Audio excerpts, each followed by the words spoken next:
जय माता दी। मेरे सभी प्यारे भाइयों और बहनों, आपको नवरात्रि की हार्दिक शुभकामनाएं। तो मैं आज आपको सुनाने जा रही हूँ नवरात्रि का तीसरा अध्याय। तो जो है महिषासुर का वध। ऋषि बोले, माँ असुर चिक्षु सेनापति ने जब यह देखा कि सेना तो इस प्रकार मारी जा रही है, तब उसे बड़ा क्रोध उत्पन्न हो गया। वह स्वयं भी अंबिका के साथ युद्ध करने निकल पड़ा। युद्ध में जाकर उसने देवी जी पर बाणों को इस प्रकार वर्षा की जैसे मेघ सुमेर पर्वत की चोटी पर जाकर जलधारा बरसा रहा हो। तब देवी ने उनके बाण समूह का खेत में ही काट दिया। फिर बाणों द्वारा उसके सारथी घोड़ों को मार डाला। फिर झटपट उसका धनुष और ऊंची लहरती ध्वजा काटकर गिरा दिया। जब उसका धनुष कट चुका था, तब वह बिना रथ के पैदल तलवार ढाल लेकर देवी के रथ की ओर दौड़ा। तेज तलवार से सिंह पर जाते ही प्रहार कर दिया। फिर देवी जी की वाम भुजा पर जोर से प्रहार किया। हे राजन, जो ही उसकी तलवार देवी जी की भुजा पर पड़ी, त्यों ही टूट गई। फिर असुर ने क्रोध में आंखें लाल लाल करके शूल पकड़ लिया। भद्रकाली जी पर उस देवते ने शूल डाल दिया। वह शूल इस प्रकार चमकता जैसे कि आकाश से सूर्य मंडल गिर रहा हो। देवी जी ने अपनी ओर आते हुए शूल को देखकर उस पर अपना शूल चला दिया, जिससे वह शूल सैकड़ों टुकड़े हो गए। साथ में उस चिक्षु महादेवते के प्राण निकल गए। देवी जी ने शीला एवं वृक्ष आदि से युद्ध में उतरे को मार डाला। फिर कराल को दांतों की मुक्का एवं थप्पड़ों के द्वारा मार गिराया। क्रोध में परिपूर्ण देवी ने गदा की चोटों से रुद्रता को चूर चूर कर दिया।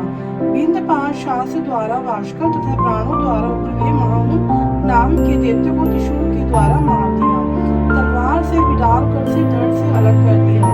दूध और इन दोनों को बाणों और जयमपुरी पहुंचा दिया। इस प्रकार अपनी सेना का नाश होता देखकर भैंसे का रूप बनाकर महिषासुर गणों को डराने लगा।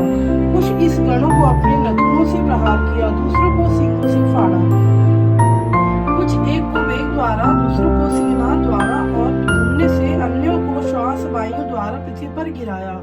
इसी प्रकार गण सेना को गिराकर वह महिष सिंह की ओर झपटा। जो ही सिंह को मारने लगा, तब जगदम्बा को बड़ा क्रोध उत्पन्न हुआ। इधर महाप्रकार में महिषासुर भी क्रोध से पृथ्वी तल को अपने खूनों से खोदने लगा।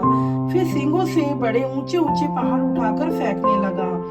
साथ में गरजने लगा। वेग के साथ घूमने पर पृथ्वी शुद्ध होकर फटने लगी। उससे पूंछ से समुद्र पे प्रहार किया, जिससे शुद्ध होकर समुद्र पृथ्वी की ओर चारों ओर से डुबाने लगा। चलमान होते हुए सिंह के द्वारा छिन्न छिन्न मिन्न हुए बादल के टुकड़े टुकड़े हो गए। उसके श्वासों की कठोर वायु से उड़ते हुए सैकड़ों पर्वत आकाश से गिरने लगे। इसी प्रकार क्रोधपूर्ण उस महादेवते को अपनी ओर आता देखकर चंडिका उसे मारने के लिए क्रोध में आ गई। कृपित चंडिका ने उसकी ओर पाश फेंका। वे उसके द्वारा उस दैत्य को बांध दिया। तब वो उस महायुद्ध में बंधे उस दैत्य ने अपने महिषासुर रूप का त्याग कर दिया, झटपट सिंह के रूप में आ गया। जो ही चंडिका उसका सिर्फ काटने लगी, तब वह वो तलवार हाथ में लिए पुष्प दिखाने लगा। तब शीघ्रता से तलवार ढाल वह इस पुष्प को अपने बाणों से देवी ने बीन डाला। अब वह एक बड़ा हाथी हो गया। अपनी सूंड से देवी के सिंह को खींचा, फिर गर्जने लगा। उसके खींचते हुए समय अपनी खड़क के द्वारा देवी ने उसकी सूंड को काट दिया। फिर वह महादाती भैंसे के रूप में आ गया और चराचर त्रिलोकी को सताने लगा। तो जगत माता चंडिका क्रोध में आकर फिर उत्तम मधुपान करने लगी और लाल लाल नेत्र करके हंसने लगी। वह दैत्य भी बल प्रकार में सेमत में उन्मत्त होकर गर्जने लगा और अपने सींगों से पहाड़ उठा उठाकर देवी की ओर फेंकने लगा। देवी जी ने अपने बाणों के समूह से उसके फेंके हुए पर्वतों को चूर चूर कर दिया। तब सुरापन के मद के कारण लाल लाल नेत्र वाली चंडिका जी ने कुछ अस्त व्यस्त शब्दों में कहा। देवी जी बोली, हे मूढ़, जब तक मैं मधुपान कर लूं, तब तक तू क्षण भर के लिए गरज ले। मेरे द्वारा संग्राम भूमि में तेरा वध हो जाने पर तो तू शीघ्र ही देवता भी गरजने लगेंगे।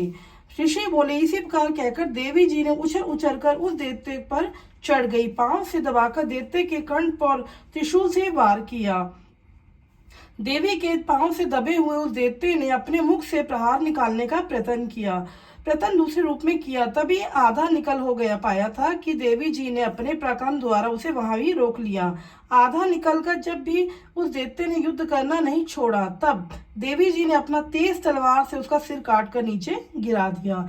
दैत्य सेना ही हाहाकार करने लगी। तब उस सारी सेना को भी देवी जी ने नाश कर दिया।